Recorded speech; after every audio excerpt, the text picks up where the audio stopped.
뭐 피해야 되는 단점으로 효용성이 떨어지는 단점으로 주장하고 얘기를 하고 그렇게 인식하는 것은 잘못되었다라고. 이거는 정말 아마추어적인 마인드라고밖에 이제 저는 생각이 사실은 안 드는 겁니다.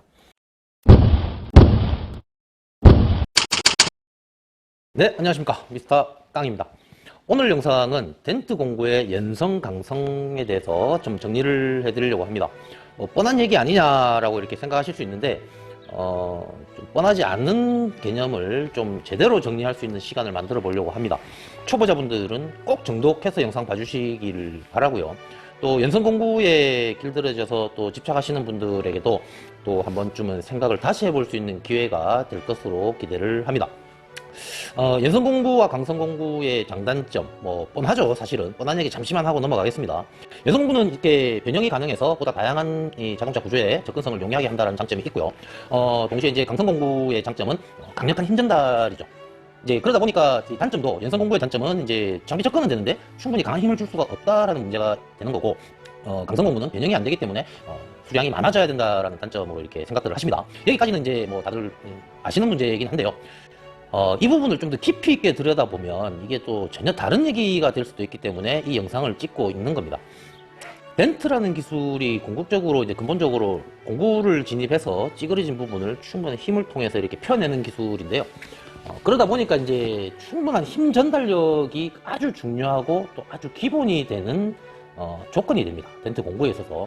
그래서 강성 공구에서도 뭐 8파이 공구보다 10파이 공구, 12파이 공구, 또 때로는 14파이, 15파이 공구를 이게 선택을 할 만큼 이 강한 힘 전달력이라는 것은 무엇보다 중요하고 무엇보다 기본이 되어야 하는 조건이죠.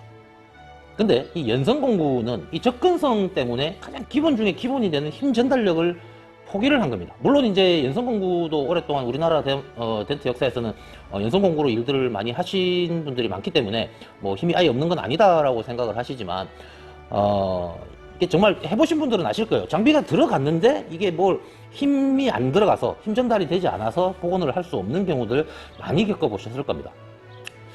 그래서 어느 정도 약한 힘으로 복원이 가능한 덴트들에는 뭐 대응할 수 있겠지만 정말 강한 힘이 필요로 하는 상황에서는 연성 공구의 활용성은 접근성 자체가 무의미해지는 경우가 많다라는 거죠. 그리고 또 많은 분들이 간과하시는 것 중에 하나가 연성 공구를 가지고 작업을 할 때와 강성 공구를 가지고 작업할 때 다 가능하다라고 봐도 강성 공구로 작업을 할 때 작업 방법이나 과정이 애초에 다릅니다. 연성 공구를 할 때 더 어렵고 힘들고 더 막 하여튼 그렇게 작업을 해야 되고, 같은 기술자, 제가 연성 공구를 가지고 작업을 해도 제가 일하는 방식으로 작업을 하기 어려운 경우가 많습니다. 그래서 연성 공구를 쓰는 기술자분들이 일하는 스타일로 저도 할 수밖에 없고, 그것이 실제로 상당히 번거롭고 어려운 과정이기도 하다라는 것을 사실은 많은 분들이 이 부분을 모르시는데,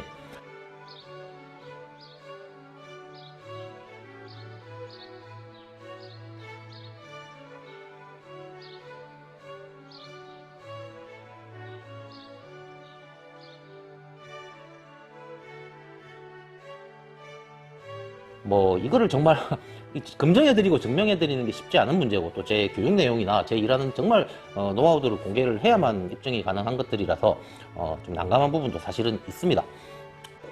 연성 공구가 주장하는 장점은 사실은 힘 전달력을 포기했다는 것에서 정말 치명적인 문제가 되는 거고요.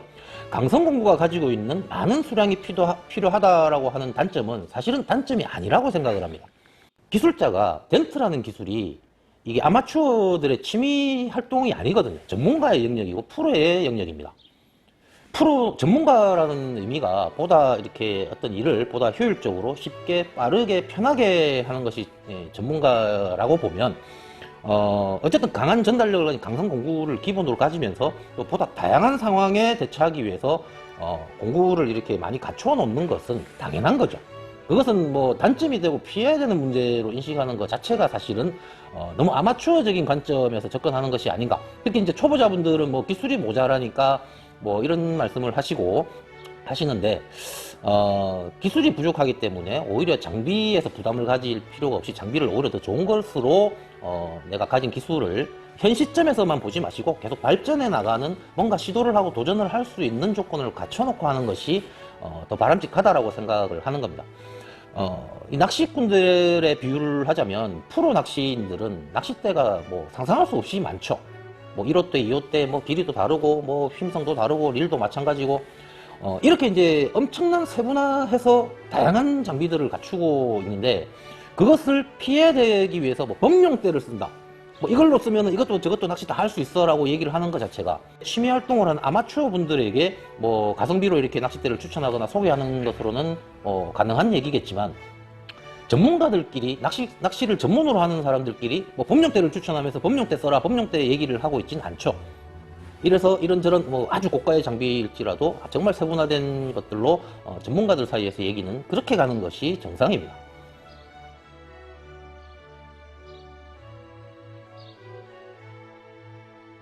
그런데 전문 영역의 전문 기술을 얘기를 하는데 공구가 많아지는 것이 피해야 되는 문제라고 생각을 한다는 것은 너무 아마추어적인 개념이 아닌가라는 이제 생각을 하는 거죠.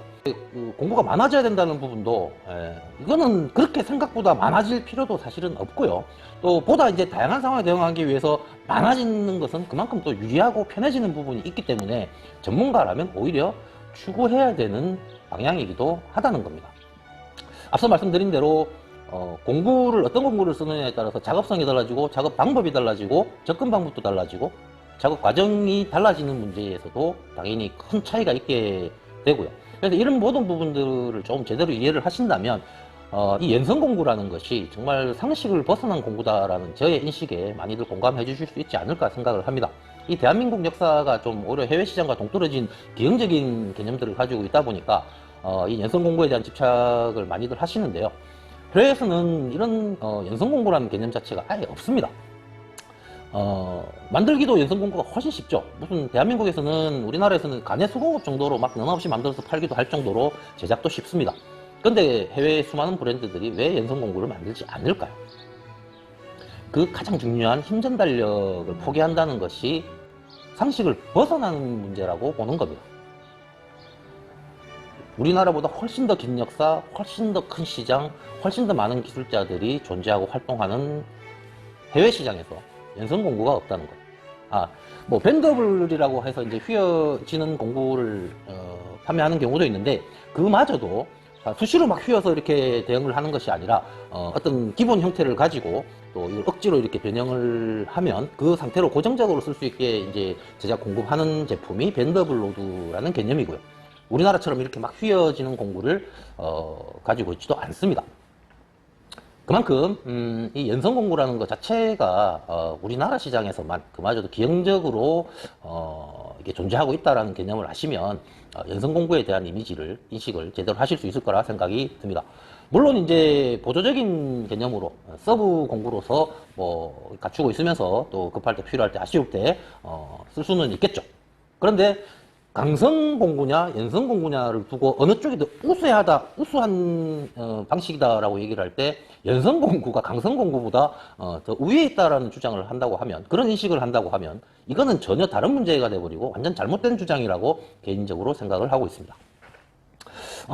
이게 많은 분들의 공감을 얻을 수 있을지는 모르겠습니다만 어쨌든 다시 한번 고민하고 생각해 볼 수 있는 기회가 되기를 기대합니다. 봐주셔서 감사합니다.